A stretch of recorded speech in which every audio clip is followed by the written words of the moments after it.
indigenous people, many of us cannot fit that assimilation narrative. Many of us, even if we had the law say great things about us, wouldn't actually find our material conditions to be changed. So in thinking about what kind of media would be helpful, I feel like an action step is to go back and amplify the voices of the people who are navigating those forms of violence every day. Some of the places that I'm seeing that best is C.C. McDonald's case. How many people have heard of C.C. McDonald? Great, that's awesome.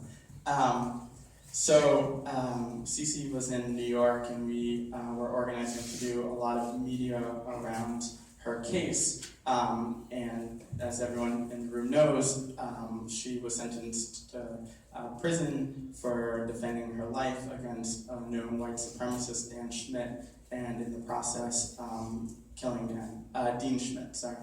And there was a lot of galvanization around C.C. McDonald. She is a trans woman of color. She grew up low income. She faced these primary predators of police violence and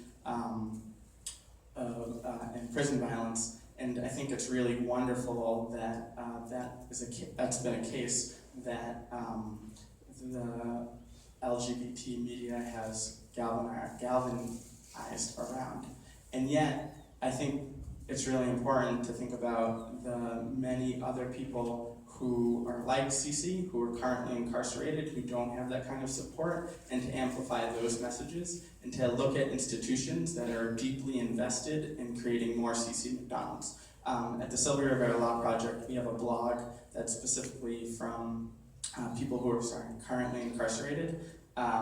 It's called the Prisoner Advisory Blog, the PAC blog. And we look to our people who are navigating those forms of violence to lead us in this movement, right? So one of our mantras is the people most affected by oppression are powerful and capable to change the world and each other. And I think right now I would love a call to action for us to be amplifying the voices who are most affected by our primary predators, whether they're discrimination in homeless shelters, whether it's police harassment and violence in prisons, whether in New York State and other states, it's being denied access to healthcare,